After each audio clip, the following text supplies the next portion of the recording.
नारद जी ने कहा, हे राजन, कार्तिक मास में व्रत करने वाले के नियमों को मैं संक्षेप में बतलाता हूँ, उसे आप सुनिए। व्रती को सब प्रकार के आमिष, मांस, उड़द, राई, खटाई तथा नशीली वस्तुओं का त्याग कर देना चाहिए। व्रती को दूसरे का अन्न ग्रहण नहीं करना चाहिए, किसी से द्वेष नहीं करना चाहिए और तीर्थ के अतिरिक्त अन्य कोई यात्रा नहीं करनी चाहिए। देवता, वेद, ब्राह्मण, गाय, व्रती, नारी, राजा तथा गुरुजनों की निंदा भी नहीं करनी चाहिए। व्रती को दाल, तिल, पकवान व दान किया हुआ भोजन ग्रहण नहीं करना चाहिए।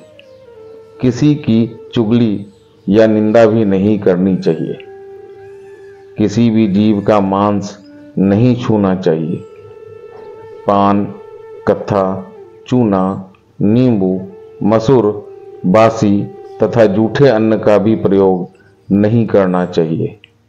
गाय, बकरी तथा भैंस के अतिरिक्त अन्य किसी पशु का दूध भी नहीं पीना चाहिए। कांस्य के पात्र में रखा हुआ पंचगव्य, बहुत छोटे घड़े का पानी तथा केवल अपने लिए ही पका हुआ अन्न का प्रयोग करना चाहिए। कार्तिक माह का व्रत करने वाले मनुष्य को सदैव ब्रह्मचर्य का पालन करना चाहिए। उसे धरती पर सोना चाहिए और दिन के चौथे पहर में केवल एक बार पत्तल में भोजन करना चाहिए। व्रती कार्तिक माह में केवल नरक चतुर्दशी, जिसे छोटी दिवाली भी कहा जाता है, उसके दिन शरीर में तेल लगा सकता है। कार्तिक माह के व्रत करने वाले मनुष्य को सिंघाड़ा, प्याज, मट्ठा, गाजर, मूली, काशीफल, लौकी, तरबूज जैसे इन वस्तुओं का प्रयोग बिल्कुल नहीं करना चाहिए। राजस्व वाला, चांडाल, पापी, मलेच्छ, पतित, व्रतहीन, ब्राह्मण द्रोही और नास्तिकों से भी बातचीत नहीं करनी चाहिए। भगवान विष्णु को प्रसन्न करने के लिए अपनी शक्ति के अनुसार चंद्रायन आदि का व्रत करना चाहिए और उपर्युक्त नियमों का पालन करना चाहिए। व्रती को प्रतिस्पदा को कुम्हारा, द्वितीया को कटहल, तृतीया को तरुणी स्त्री, चतुर्थी को मूली, पंचमी को बेल, षष्ठी को तरबूज, सप्तमी को आंवला, अष्टमी को नारियल, नवमी को मूली, दशमी को लौकी, एकादशी को परवल, द्वादशी को बेर, त्रयोदशी को मट्ठा, चतुर्दशी को गाजर तथा पूर्णिमा को शाक का प्रयोग नहीं करना चाहिए। रविवार को आंवले का भी प्रयोग नहीं करना चाहिए। कार्तिक माह में व्रत करने वाला मनुष्य यदि इन शाकों में से किसी शाक का सेवन करना चाहे तो पहले ब्राह्मण को देखकर ही ग्रहण करे। यही विधान माघ माह के लिए व्रत के लिए भी है।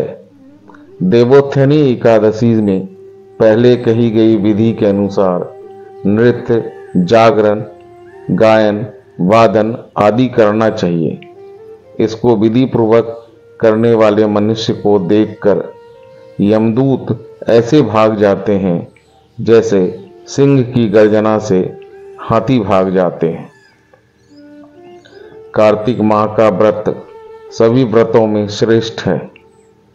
इसके अतिरिक्त जितने भी व्रत यज्ञ हैं वह 1000 की संख्या में किए जाने पर भी इसकी तुलना नहीं कर सकते, क्योंकि यज्ञ करने वाले मनुष्य को सीधा वैकुंठ की प्राप्ति होती है। जिस प्रकार राजा की रक्षा उसके अंगरक्षक करते हैं, ठीक उसी प्रकार कार्तिक माह का व्रत करने वाले की रक्षा भगवान विष्णु की आज्ञा से इंद्रादि देवता भी करते हैं। व्रती मनुष्य जहाँ कहीं भी रहता है वहीं पर उसकी पूजा होती है, उसका यश फैलता है। उसके निवास स्थान पर भूत पिशाच आदि कोई भी नहीं रह पाता। विधि पूर्वक कार्तिक माह का व्रत करने वाले मनुष्य को के पुण्य का वर्णन करने में ब्रह्मा जी भी असमर्थ हैं। यह व्रत सभी पापों को नष्ट करने वाला, पुत्र पौत्र प्रदान करने वाला और धन धान्य की वृद्धि करने वाला है। वीडियो की जानकारी अगर अच्छी लगे तो वीडियो को लाइक, शेयर तथा चैनल को सब्सक्राइब अवश्य करें। मोटिवेशनल वाइब्स की तरफ से आप सभी का बहुत बहुत धन्यवाद।